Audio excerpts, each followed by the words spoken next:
திமுக ஆட்சி வந்ததுன்னா அப்போ கண்டிப்பாக வந்து அதற்கான தாக்கம் இருக்கதா இருக்கும். அதை ஒரு மாற்றம் எடப்பாடி சவுக்கு சங்கருக்கு வந்து கெட்ட நேரம் அதிகமாக இருந்தால் திமுகவே மறுபடியும் ஆட்சிக்கு வரும். ஆதம்பாக்கம் போலீஸ் வந்து இதே மாதிரி வேற ஏதோ ஒரு வழக்குக்காக கைது பண்ணுறதுக்கு வந்து சம்மன் கொடுக்கலன்னு சொல்லி சம்மன் கொடுக்காம, அதாவது பத்திரிகையாளர்களோ பத்திரிகையோ ஒரு ஊடகவியலாளரோ வந்து ஸ்ட்ராங்காக இருக்கு, ஸ்டாலின் தப்பிப்பது கஷ்டம்தான், இது சம்பந்தமாக உங்களிடம் விசாரணை செய்ய வேண்டும்ங்கிற 41A ஒரு படிவம் கொடுத்து பண்ணணுங்கிறது என்ன சொல்லுவாங்க, ஐதீகம், லீகல் ஃபார்மாலிட்டி. ஐதீகம் தான், லா கிடையாது. நேரு அவர்களுடைய உதவியாளர்கிட்ட இருந்து அவருக்கு நிறைய தகவல்கள். சவுக்கு சங்கர் நிலைமை இந்த பத்திரிகையாளர்கள் யாருக்கும் வரக்கூடாது அப்படின்றதுதான் அது உங்களுடைய சொல்ல முடியாது. அந்த குண்டாஸ் வழக்கிலிருந்து அவரை வந்து விடுவித்தது நான் உண்மையிலேயே வந்து ஆச்சரியப்பட்டேன். அவர் ஒரு நிமிடம் நினைத்திருந்தால் டால்டன் நமக்கு எதிராக அவ்வளோ வம்பு பண்ணி நம்மளை அசிங்கமாக எழுதணும், இதை விட ஒரு அப்படின்னு சொன்னா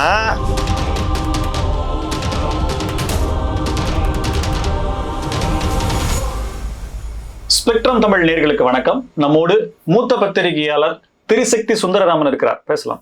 வணக்கம். வணக்கம், சொல்லுங்க. ஒரு பரபரப்பான நிகழ்வு. தமிழ்நாட்டுல பரபரப்புங்கிறது தினம் வருது, பரவாயில்ல, சொல்லுங்க. பிரபலமான பத்திரிகையாளர், ஊடகவியலாளர், யூடியூபர் சவுக்கு சங்கர் கைது. பிரபலமான, அதே சமயம் சர்ச்சைக்குரியன்னு சொல்றதுனால நம்ம ஒன்றும் தப்பா ஒன்றும் சொல்ல. அடிக்கடி அவர் சம்பந்தமான ஏதோ ஒரு சர்ச்சை வெளியாகி கொண்டே இருக்கிறது. அதற்கு அவர் காரணமா, எதிர்பக்கம் காரணமா, யார் காரணம்னு நமக்கு அவ்வளவு தூரம் தெரியல.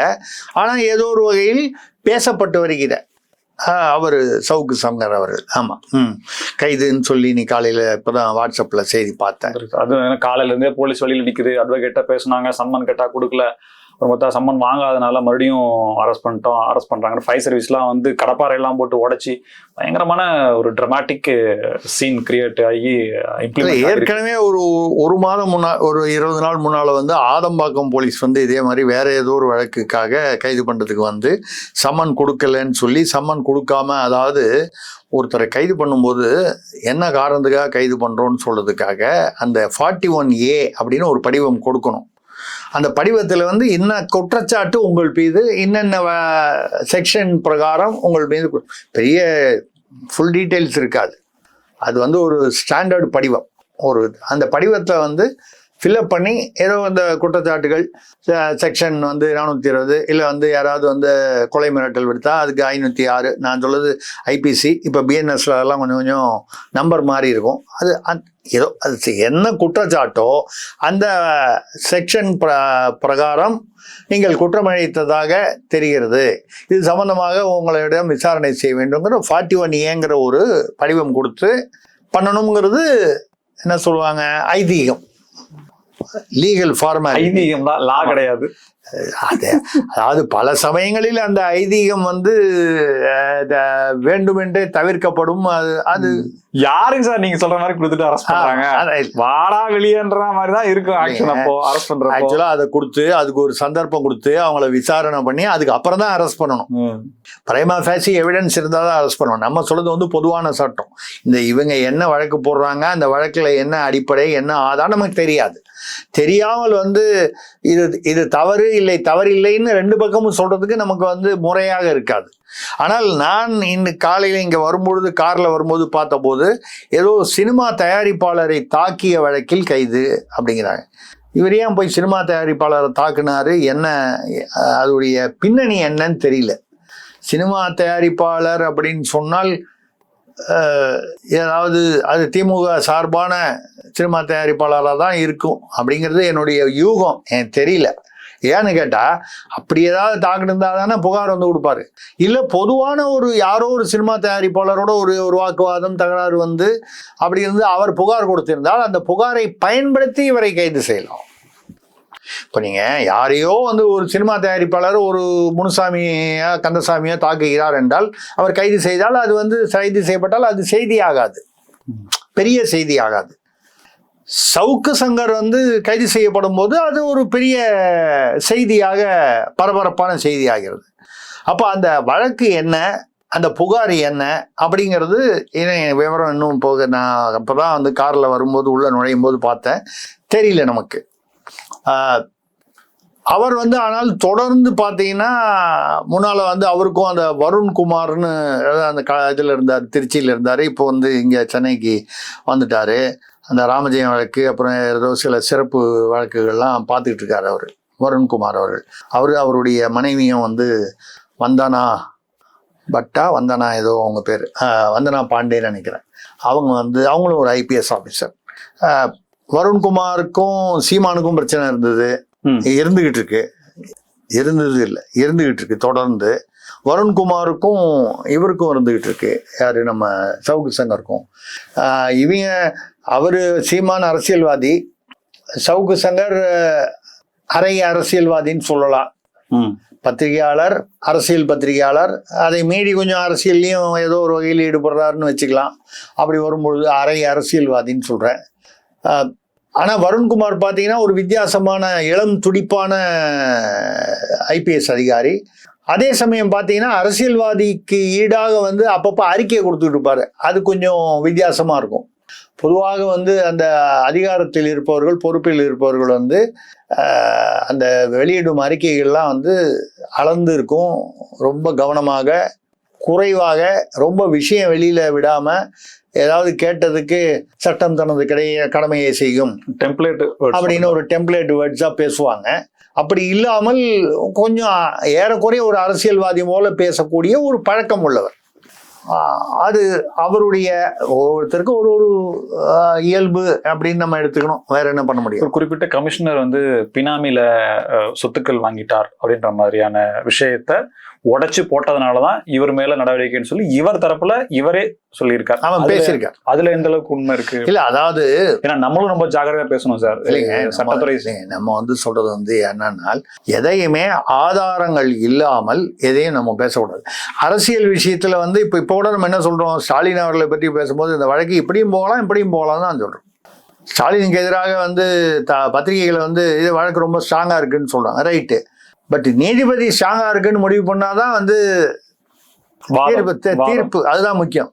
பத்திரிகையாளர்களோ பத்திரிகையோ ஒரு ஊடகவியலாளரோ வந்து ஸ்ட்ராங்கா இருக்கு, ஸ்டாலின் தப்பிப்பது கஷ்டம்தான் அப்படின்னு நீங்க டைட்டில் போடுறதுக்கு வியூஸுக்கு வேணா சரியா இருக்கும். ஆனால்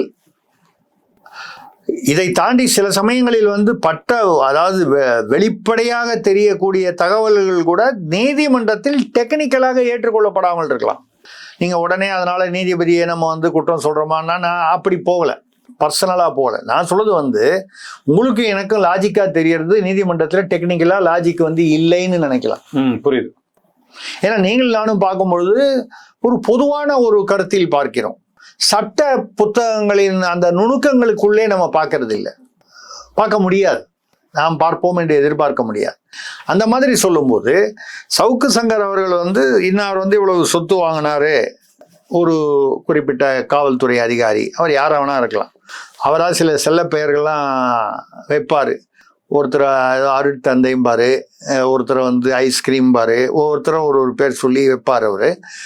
அது அவருடைய இயல்பு, அவருடைய விருப்பம், அதற்கான தாக்கம் என்னவோ அந்த தாக்கத்தை அவர் தான் அனுபவிக்க வேண்டும். அது வந்து நம்ம வந்து ஏன் அவர் சொல்றாருன்னோ, அவர் சொல்றது ரைட்டு தப்பு, நம்ம அந்த இதுக்குள்ளேயே சப்ஜெக்டுக்குள்ளேயே போகல.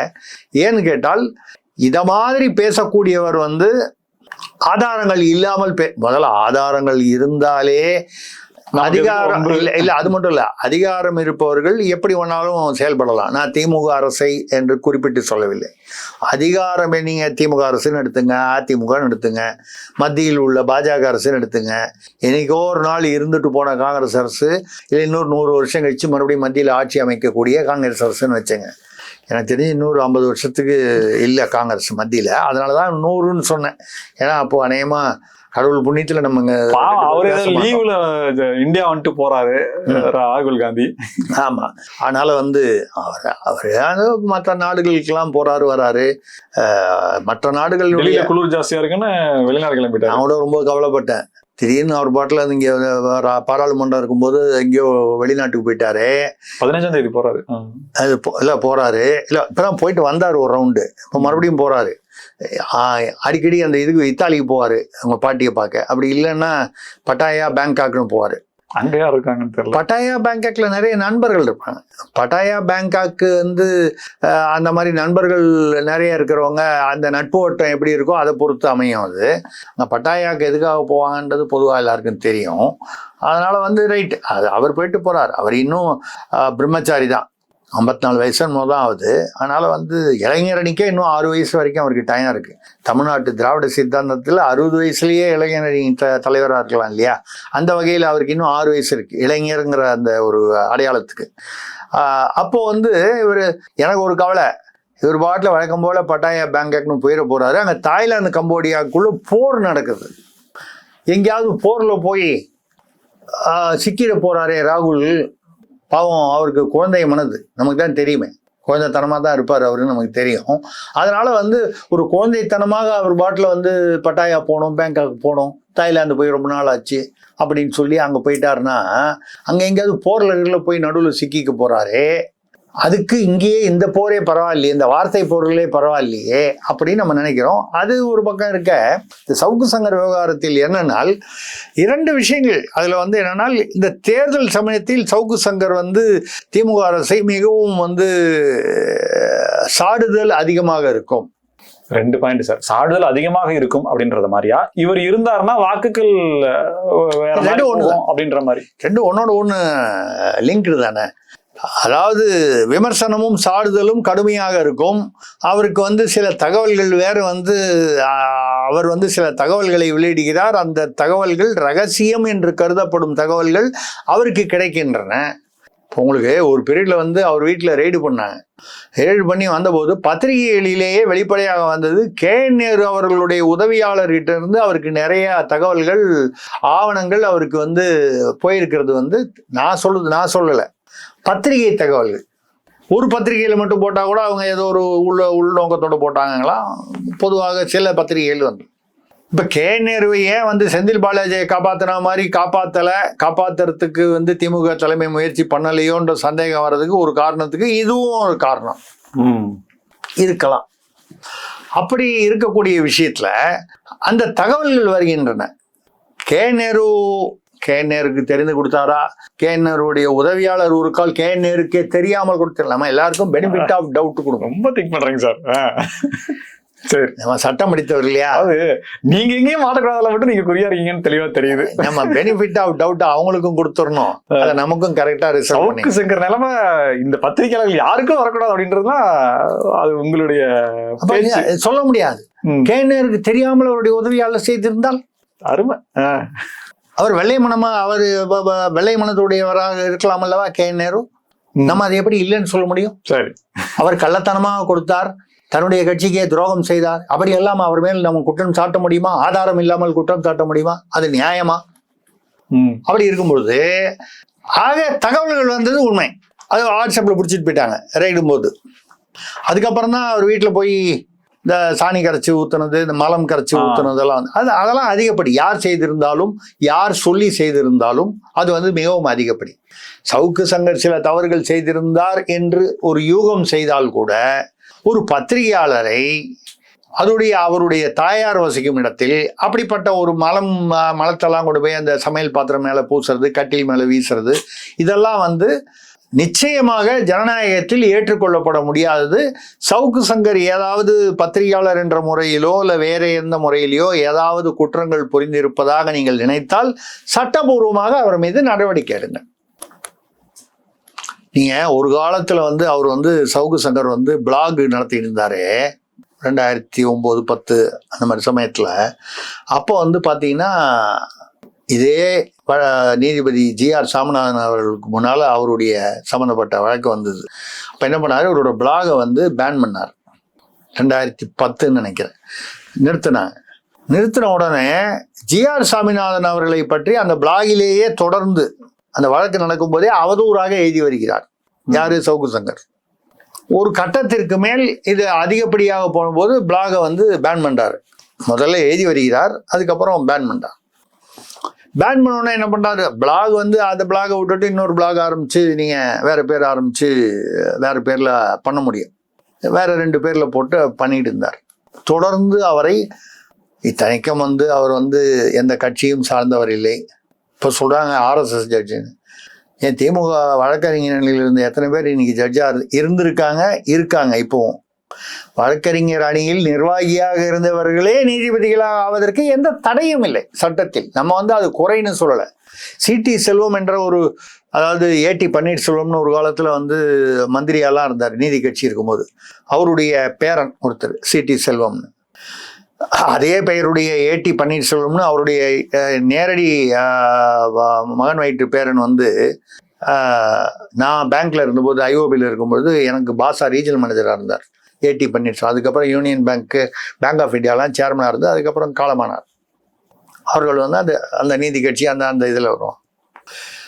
அவருடைய கசின் இவர் இந்த சிடி செல்வம் திமுக சார்புடையவர்.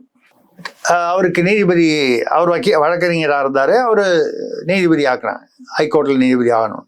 நேரடியாக வந்து கலைஞர் ஐயா கருணாநிதி அவர்கள் காலில் விழுந்து கும்பிட்டு ஆசீர்வாதம் வாங்கி கொண்டார். தார்மீக ரீதியில் தவறு. கலைஞர் கருணாநிதி அவர்கள் வந்து அவரை வந்து பரிந்துரை செய்திருக்கலாம், அவர் வருவதற்கு ஏதோ ஒரு வகையில் காரணமாக இருந்திருக்கலாம். இல்லை என்றால் அவருக்கு கருணாநிதி அவர்கள் மீது ஒரு பாசமோ விசுவாசமோ இருந்திருக்கலாம். ஒரு ஃபாதர்லி ஃபிகர், காட்ஃபாதர் அப்படிங்கிற மாதிரி இருக்கலாம். அப்படி வரும்பொழுது அவரிடம் ஆசிகள் வாங்கி கொண்டிருக்கலாம். ஆசி வாங்கினது தப்பில்லை, ஜட்ஜ் ஆனதுக்கு அப்புறம் வாங்கினது தான் தப்பு.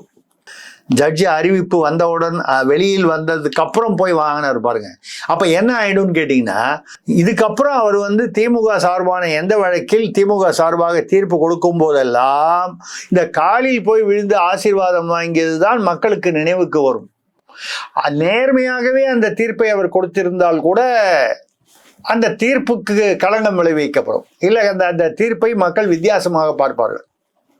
ஒரு நீதிபதி என்றது வந்து கிட்டத்தட்ட கைத்து மேல நடக்கிற மாதிரி ஒரு விஷயம்.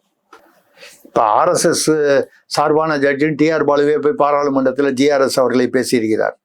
திமுகவில் வழக்கறிஞர் அணியில் இருந்தவர்கள் எல்லாம் வந்து நீதிபதிகளாக இருந்து கொண்டிருக்கிறார்கள் என்னும் பொழுது, நான் அவர் ஆர்எஸ்எஸ் சார்புன்னு நான் சொல்லலை, ஜிஆர்எஸும் ஆமான்னு சொல்லலை. அவரு அப்படியே அவர் ஆர்எஸ்எஸ் சார்பாக இருந்தால் என்ன தவறு? ஒரு கட்சியிலேயே கட்சியுடைய நிர்வாக வழக்கறிஞர் அணியில் இருப்பவர் ஒருவர் நீதிபதி ஆகிறார். நான் தான் நிறைய தடவை சொல்லியிருக்கேன், மறுபடியும் சொல்றேன். எம்ஆர் ராதா பேசுனது தான். இல்லை, 25 வருஷம் கிளைண்ட்கிட்ட காசை வாங்கிட்டு கோர்ட்டில் தினம் பொய் சொல்கிற ஒரு வக்கீல் ஒரு நாளைக்கு நீதிபதி ஆகிட்டான்னா மறுநாள் காலையிலேருந்து அவன் உத்தமன் ஆகிடுவான். அவன் சொல்லதெல்லாம் உண்மைன்னு எப்படா நம்புறீங்க? இது ஒரு படத்தில் டைலாக்.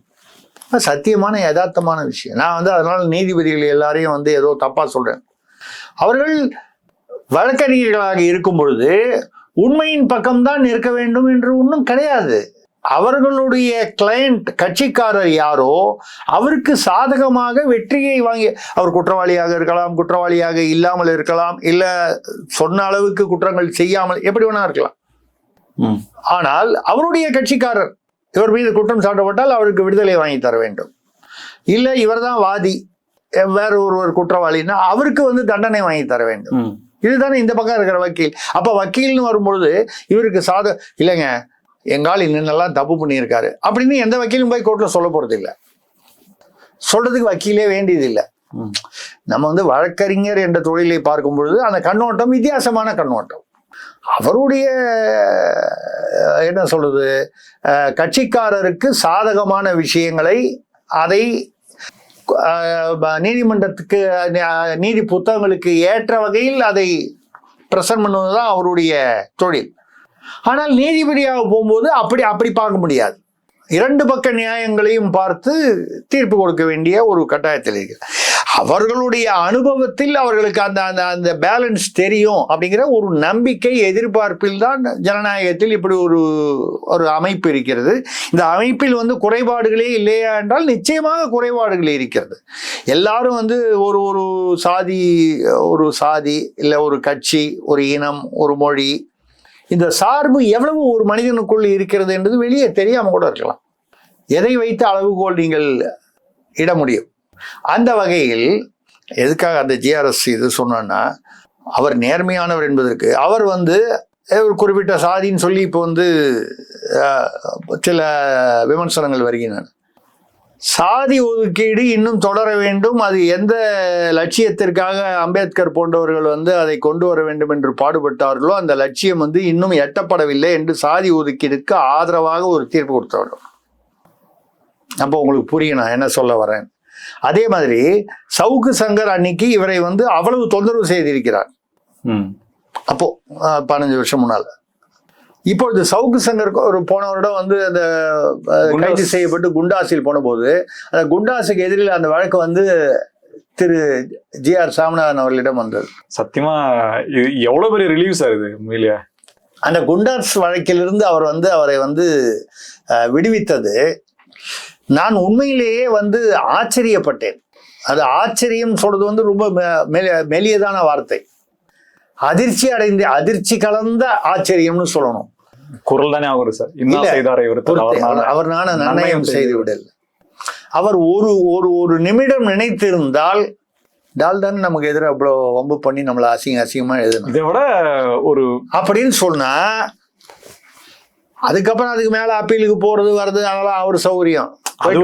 டெம்பரரி ரிலீஃப் இல்ல அன்னைக்கு அப்படி வந்து ஒரு அது எப்பேற்பட்ட ரிலீஃப். அது நீங்க எவ்வளவு பேரை போய் எப்படி பார்த்து எவ்வளவு ஆதரவு இருந்தாதான் உங்களுக்கு அது அப்படி விடுவிக்கணும்ன்ற எண்ணம் வந்ததிலிருந்து அவருடைய நேர்மை அதில் தெரிகிறது, கண்ணியம் தெரிகிறது. கரெக்ட். இதுதான் இதை தாண்டி பெருந்தன்மை தெரிகிறது. ஏன்னா மனிதன் வந்து நேர்மையா இருக்கணும். நேர்மை வேற, கண்ணியம் அதை தாண்டி பெருந்தன்மை. அந்த உள்ளம் வந்து பெருந்தன்மையா இருக்கணும். அன்னைக்கு எதுனா விட்டு போ, நான் பாத்துக்கிறேன், எனக்கு ஒரு சான்ஸ் கிடைச்சது போட்டு தள்ள, நான் போட்டு தள்ளிட்டேன் அப்படின்னு நினைப்பதுதான் மனித இயல்பு. அதை தாண்டி அவர் புனிதரானார். இப்படி நான் சொல்றதுனால எனக்கும் ஜி.ஆர். சாமிநாதனுக்கு எந்த வித தொடர்பும் கிடையாது. நாளைக்கு அவரும் உங்களுக்கு ஷேர் பண்ண போறது இல்லை, என்னன்னு எதிர்பார்க்க போறது இல்லை. ஆனால் பொதுவாக மனித மனம் எனக்கு கூட அப்படிதான் தோணும். நமக்கு இந்த கெடுதல் பண்ணால கீழ் உண்டானா கால் இருக்கா போச்சா இப்படின்னு நினைக்க தோணும். இது மனித இயல்பு. இதை தாண்டி ஒருவர் வந்து தன்னுடைய துறையில் நீதித்துறையில் ஈடுபட்டு இருக்கிறார் என்றால் இவரை போன்ற அபூர்வமான நீதிபதிகள், கண்ணியமான நீதிபதிகள் கிடைப்பது கஷ்டம். இன்னைக்கு இருக்கிற நீதிபதிகள்ல இது மாதிரி இருக்கிறவங்க சில பேர் இருக்காங்க. நம்ம யாருமே இல்லைன்னு சொல்லலை, இவர் ஒருத்தர் தான் சொல்லலை, இருக்காங்க. பட் இவங்க தான் வந்து அபூர்வமாக இருக்கிறார்கள் என்றால் எண்ணிக்கையில் வந்து எப்படி இருப்பாங்கன்னு தெரியும் உங்களுக்கு. அந்த வகையில் இப்ப சவுக்கு சங்கர் மறுபடியும் ஒரு வழக்கில் சிக்கி இருக்கிறார். அது என்ன வழக்கு, அந்த வழக்குடைய பின்னணி என்ன, அதற்கு அவர் காரணமா இல்லை யாராவது காவல்துறை அதிகாரி காரணமா இல்லை ஆளும் கட்சி காரணமா? ரெண்டும் ஒண்ணுதான் வச்சுங்க.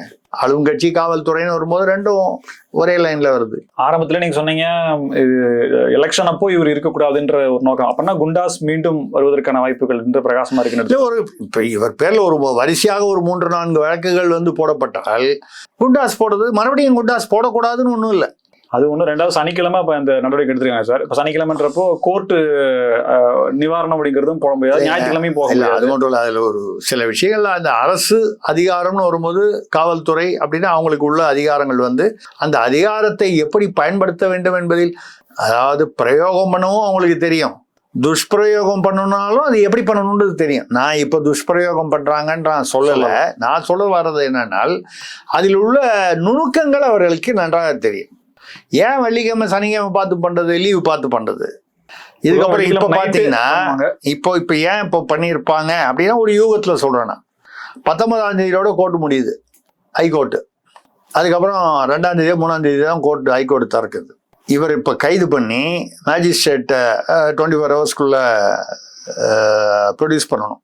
ப்ரொடியூஸ் பண்ணி ஒரு 14 days ரிமாண்டுன்றது வழக்கமான ஒரு விஷயம். மிக மிக அபூர்வமான வழக்கு. அதாவது சில நேரங்களில் ரிமாண்ட் பண்ண முடியாதுன்னு மேஜிஸ்ட்ரேட் சொன்னது இருக்கு 1-2 கேஸ். பட் 100ல் 1-2 தான், இல்ல 100ல் இல்ல 1000ல் 1-2 தான். அந்த மாதிரி வரதுக்கு வாய்ப்பு இல்லை. சவுக்கு சங்கருக்கு அப்படி வர வாய்ப்பு இல்லை, அப்படி வச்சுப்போமே. சரியா? பின்னணியை வச்சு சொல்றோம், பொதுவான பின்னணி, அந்த சர்ச்சைகளை வச்சு சொல்றோம் நம்ம. அப்படி வரக்கூடிய ஒரு சூழ்நிலை. 2வது வரக்கூடிய விவரங்கள் நமக்கு தெரியாது. நம்ம ஏன்னா அப்படியோ இப்படியோ நம்ம வந்து ஒரு கருத்து தெரிவிப்பதும் வந்து நியாயமாக இருக்காது. அப்போ வந்து ரிமாண்ட் பண்ற யாருன்னே நீதிபதியை வந்து தெரியாமல் நாம் வந்து ஏதோ ஒரு விமர்சனம் பண்ற மாதிரி அர்த்தமாயிடும். அது நமது நோக்கம் அல்ல. அந்த வகையில் நான் சொல்றது அப்படி ரிமாண்ட் அது எதிர்பார்க்கும்படி அந்த மாதிரி ரிமாண்ட் செய்யப்பட்டால் 14 நாள். இந்த 14 நாள் எப்போ வருது? இந்த லீவ்ல வரும். இந்த 2ஆம் தேதிக்கு அப்புறம் ஒரு 4-5 தேதிக்கு தான் அந்த கோர்ட் வந்து அப்பதான் திறந்து ஒரு நார்மலைஸ் ஆகும். அந்த பீரியட்ல தான் வந்து போட முடியும். அதுவும் எடுத்தவொன்னே ஹைகோர்ட்டுக்கு போக முடியாது. நீங்க ஒரு ட்ரையல் கோர்ட்டுக்கு போகணும், மேஜிஸ்ட்ரேட் கோர்ட்டுக்கு. மேஜிஸ்ட்ரேட் கோர்ட்டில் தள்ளுபடி செய்யப்பட்டவுடன் செஷன்ஸ் கோர்ட்டில் பண்ண வேண்டும். செஷன்ஸ் கோர்ட்டில் தள்ளுபடி ஆனதுக்கு அப்புறம் தான் உயர்நீதிமன்றத்துக்கு வர முடியும். உயர்நீதிமன்றத்துக்கு அப்புறம் வந்து உச்ச நீதிமன்றம் தேவைப்பட்டால் அந்த அமர்வுக்கு போகலாம், அந்த வழக்குடைய தன்மையை பொறுத்து. இல்லைன்னா உச்ச நீதிமன்றம். இதெல்லாம் வந்து நான் சொல்றது வந்து ஒரு பொதுவான வழக்குகளுக்கு உண்டான ஒரு ஸ்டெப் பை ஸ்டெப் இதான். அப்போ ஒரு கால் குண்டாஸ் போட்டாங்கன்னு வைங்க, கண்டிப்பாக இந்த தேர்தலின் போது சவுக்கு சங்கரின் இது வந்து இல்லை. குண்டாஸ் போட்டு அதிலிருந்து அவர் வெளிவர முடியாதபடி ஆகிவிட்டால், ஏன்னு கேட்டா 6 மாசம் வரைக்கும் சரி கணக்கு போட்டீங்கன்னா முடிஞ்சிடும். எந்த கட்சி ரிசல்ட்டே வந்துடும். ரிசல்ட் வந்து ஏதோ ஒரு கட்சி, எந்த கட்சி நமக்கு தெரியாது, ஏதோ ஒரு கட்சி ஆட்சிக்கு வந்துவிடும். சவுக்கு சங்கருக்கு வந்து கெட்ட நேரம் அதிகமாக இருந்தால் திமுகவே மறுபடியும் ஆட்சிக்கு வரும். சவுக்கு சங்கருக்கு கெட்ட நேரம், சவுக்கு சங்கருக்கும் எப்படி வேணாலும் சொல்லலாம் நீங்க, கெட்ட நேரம் இல்லை. ஏன் சொன்னா திமுக ஆட்சி வந்ததுன்னா அப்போ கண்டிப்பா வந்து அது அதற்கான தாக்கம் இருக்கதா இருக்கும். அது ஒரு மாற்றம் எடப்பாடி தலைமையிலான, அதாவது நான் வரும்னு சொல்றதுக்கு நம்ம என்ன, வாக்குகள் என்ன நம்ம கண்ட்ரோல்லையா இருக்கு. அது அப்படி ஒரு மாற்றம் ஏற்பட்டால் அப்போ அது வித்தியாசமான ஒரு சூழ்நிலை. அப்போ கூட நீதிமன்றம் தான் முடிவு பண்ணணும். இருந்தால் கூட அந்த நீதிமன்றம் முடிவு செய்வதற்கு அந்த பரிந்துரைகளை கொடுப்பது காவல்துறை. குண்டாஸ்ல ரிலீஸ் பண்ணலாம், பண்ண வேண்டாம், பண்ணா அதனால என்ன வந்து தாக்கம் ஏற்படும். இப்போ திமுக அரசு இருக்கிற வரைக்கும் என்ன சொல்லுவாங்க, இவர் இப்படிதான் ரிப்பீட்டட் அஃபெண்டரு, இவர் பல வழக்குகளில் இந்த மாதிரிதான் பேசி பண்ணியிருக்காரு, இவர் வந்து பிளாக்மெயில் பண்ணுவாரு, இவர் மீது உள்ள குறைபாடுகளை எல்லாம் வந்து சுட்டி காட்டுவார்கள், இல்லை பூத கண்ணாடி வைத்து சுட்டி காட்டுவார்கள். அப்படி வரும்பொழுது பதிவிடக்கூடாது, கருத்துக்களை தெரிவிக்க கூடாது, அப்படி வெளியே விட்டால் ஆபத்து அப்படிங்கிற ஒரு பிம்பத்தை ஏற்படுத்துவார்கள். அது நியாயமா சரியா இல்லையா என்றால் அதிகாரம் அவர்களிடம் இருக்கிறது. 2வது, வழக்குடைய பின்னணியில் என்னென்ன ஆதாரங்கள் அவர்களிடம் இருக்கின்றன நமக்கு தெரியாது. நம்ம வந்து என்ன சொல்றோம்னா, அப்படி இருக்கும் பட்சத்தில் இப்படி நடக்கலாம், சில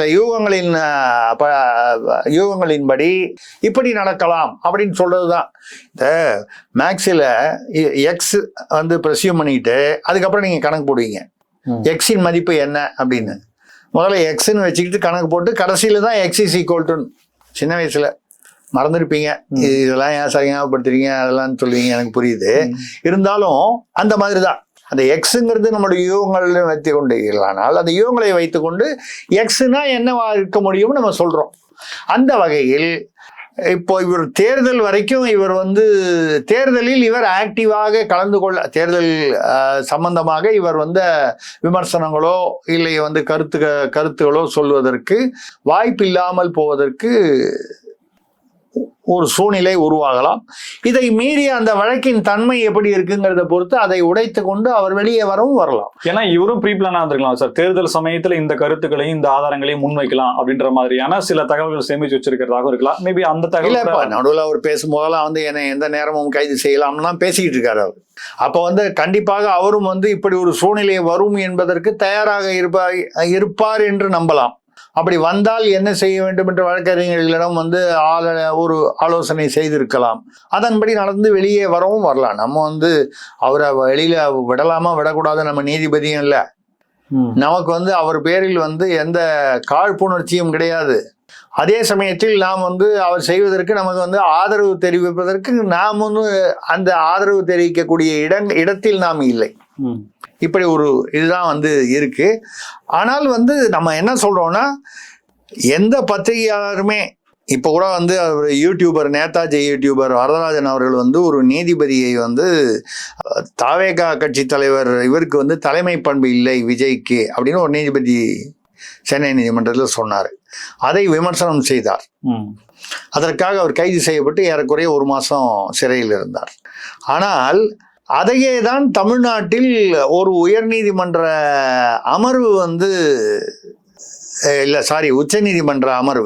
உச்சநீதிமன்ற அமர்வு என்ன சொல்லுச்சு, அந்த நீதிபதிக்கு அந்த கருத்து சொல்வதற்கு எந்த அதிகாரமும் இல்லை என்று சொன்னதுடன், இன்னைக்கு கூட காலையில் வந்திருக்கு, இந்த பதிவாளர் மீது நடவடிக்கை, பதிவாளர்னா ரெஜிஸ்ட்ரார் ஹைகோர்ட், ஏன்னு கேட்டால் ஃபைல் ஆனது நெறிமுறைகள் எப்படின்னு பண்ணணும்னு சிவில் கேஸ், யாரோ ஒரு ஆள் பொதுநல வழக்கு, இந்த மாதிரி கட்சிகள்லாம் கூட்டம் நடத்தணும்னா அதுக்கு ஒரு பொதுவான ஸ்டாண்டர்ட் ஆப்ரேட்டிங் ப்ரொசீஜர் போடணும், பொதுநல வழக்கு. அந்த பொதுநல வழக்கை கிரிமினல் ரிட்டாக மாற்றி ஒரு குறிப்பிட்ட நீதிபதிக்கு அனுப்பித்தார்கள் பதிவாளர். ஏன் நம்ம கேட்கல, உச்ச நீதிமன்றம் கேட்டது. அது மட்டும் இல்லாமல் அவருக்கு ஷோகாஸ் நோட்டீஸ் இஷ்யூ பண்ணிட்டு நேற்று உச்ச நீதிமன்றம் அவரையும் அந்த பதிவாளரையும் ஒரு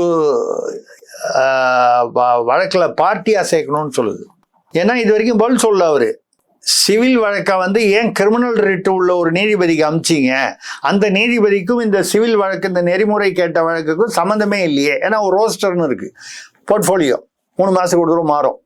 இந்த வழக்கு இது கம்பெனிலானா ஒரு வழக்கு, பெயில்னா இன்னொரு நீதிபதி, சிவில்னா ஒரு நீதிபதி, ரிட்டு ஒரு நீதிபதி, இந்த மாதிரி ஒரு என்ன சொல்றது, ரோஸ்டர்னு சொல்லுவாங்க, அலாட்மெண்ட். அந்த மாதிரி உள்ளதுல சம்மந்தமே இல்லாத ஒரு கிரிமினல் ரிட்டு பார்க்கக்கூடிய நீதிபதி போகும்போது அவர் தான் எஸ்ஐடி போட்டார், சிறப்பு புலனாய்வு குழு. அதை உச்ச நீதிமன்றம் கலைத்து விட்டு சிபிஐ என்கொயரிக்கு போட்டுருச்சு. அப்படி போடும்போது கேட்டது எஸ்ஐடி கேட்டு அந்த புகார்தாரர் கேட்கவில்லை. புகார்தாரர் கேட்டது பெட்டிஷனர் நெறிமுறை வேணும்னு கேட்டான். வழக்கு ஏன்னா வழக்கு எங்க நடக்குது, மதுரை கிளை, உயர்நீதிமன்ற மதுரை கிளையில் ஒரு அமர்வுனா பெஞ்சு, 2 பேர், 2 ஜட்ஜு, ஒரு 2 ஜட்ஜி ஏற்கனவே விசாரிக்கிற ஒரு விஷயத்த இந்த பக்கம் இருக்கிற இன்னொரு சென்னையில் இருக்கிற நீதிமன்றம், அதே நீதிமன்றம் இன்னொரு ஜட்ஜி விசாரிக்கிறதுக்கு முகாந்திரம் இல்லை. அது மட்டும் இல்லாம அது அமர்வு, தனிநபரோட பவர் ஜாஸ்தி. அங்க இருக்கும்போது இங்க வந்திருந்தா என்ன பண்ணிருக்கணும், ஐயா மதுரையில விசாரிக்கிறாங்க, அங்க போய் உனக்கு என்ன வேணுமோ அங்க போய் கேட்டுக்க, அங்க போய் சப்மிட் பண்ணுன்னு சொல்லணும். அப்படி இல்லாமல் வேறு விதமாக நடந்தது. நேற்று உச்ச நீதிமன்றம் மகேஸ்வரினா ஆம்பளை, நம்ம ஊர்ல மகேஸ்வரினா பெண்ணுன்னு நினைப்பாங்க. மகேஸ்வரிங்கிறது ராஜஸ்தான், குஜராத் பகுதியில் ஆண்களும் வைத்துக் கொள்ளக்கூடிய பெயர். அது ஒரு ஜாதி, ஒரு அடையாள, ஒரு சும்மா ஒரு தகவலுக்காக சொன்னேன். மகேஸ்வரி மற்றும் இன்னொரு ஒரு பெஞ்சு. சென்னை உயர்நீதிமன்றத்தில் நடப்பவை பல குழப்பமாக இருக்கிறது. பல விஷயங்கள் மிக மிக ஆச்சரியத்துக்குரிய ஒரு கருத்து. உச்ச நீதிமன்றம் சென்னை நீதிமன்றத்தில் பல விஷயங்கள் நடப்பவை குழப்பமாக இருக்கின்றன அப்படின்னா அதுக்கு அர்த்தமே வேற. அதாவது நீதிபதி பாஷையில அப்படிதான் சொல்லுவாங்க. நீ இப்ப கொஞ்ச நேரம் முன்னால என்கிட்ட சொன்னீங்க, சார் மாட்டிக்காத மாதிரி சேஃபா சொல்றீங்க பாருங்கன்னு. அதுதான் நீதிமன்றத்துடைய, கொஞ்சம் சட்டம் தெரிஞ்ச நானே அப்படி பேசும்போது நீதிபதிகளுக்கு தெரியாதா? அங்கே சில குழப்பங்கள் இருக்கின்றன அப்படின்னு சொன்னா அங்க சில தவறுகள் நடக்கின்றன, இதுதான் அர்த்தம். அப்புறம் இந்த தவறுகள் நடக்கின்றன, அதுக்கு அடுத்த ஸ்டெப்பு போனீங்கன்னா ஏன் நடக்கின்றன, அதற்கு இது போய்கிட்டே இருக்கும். இது உச்ச நீதிமன்றத்தின் வேலை, நமக்கு என்ன வந்தது? ஏனென்றால் இப்படி இருக்கக்கூடிய ஒரு சூழ்நிலையில் சவுக்கு சங்கர் இப்பொழுது கைதாகி இருக்கிறார். இது பரபரப்பு, வழக்கமான பரபரப்பு. ஆனாலும் இது என்ன வழக்கு, வழக்கின் முகாந்திரம் என்ன, பின்னணி என்ன, இது தெரிஞ்சாதான் நம்ம கருத்து சொல்லலாம். நம்ம கருத்து சொல்றது முக்கியம் இல்லை. வழக்கின் போக்கு, வழக்கின் விசாரணை எப்படியோ அப்படித்தான் முடிவு வர போயிட்டு தவிர நீங்கள் நானும் கருத்து சொல்லி ஒன்றும் கருத்துக்கு கந்தசாமியாக நம்ம உருவெடுத்து பிரயோஜனம் இல்லை. ஆனால் நம்ம என்ன சொல்றோம்னா, அவர் மீது தவறில்லை, அந்த குற்றச்சாட்டுகள் உண்மையானவை இல்லை எனும் பட்சத்தில் ஒரு ஜனநாயகத்தில் ஒரு பத்திரிகையாளரை இப்படி ஒரு தேர்தல் சமயத்தில் அவர் விமர்சனம் அதிகமாக செய்வார் என்று ஒரு நடவடிக்கை எடுப்பது தார்மீக ரீதியில் தவறானதுன்னு சொல்லலாம். ஆனால் அதே சமயத்தில் என்ன குற்றம், என்ன குற்றத்திற்கான ஆதாரங்கள், ஆவணங்கள் உண்மையா இல்லையா எதுவும் தெரியாமல் சும்மா நான் விமர்சனம் பண்றேன், அரசு செய்வது தவறு, காவல்துறை செய்வது தவறு என்று சொல்வது இம்மெச்சூர்டா இருக்கும், இல்லை ப்ரீமெச்சூர்டா இருக்கும் அப்படின்னு சொல்லி தான் நம்ம முடிச்சுக்க வேண்டியிருக்கு. மிக்க நன்றி சார். பல்வேறு தகவல்கள், யூக செய்தி அப்படிங்கிறத தாண்டி நிஜ செய்தி பலதும் கொடுத்துருக்கீங்க. தகவலுக்கு நன்றி. நன்றி, வணக்கம். நேர்களை மீண்டும் சந்திப்போம். இணைந்திருங்கள் ஸ்பெக்ட்ரம் தமிழோட. நன்றி நேர்களை.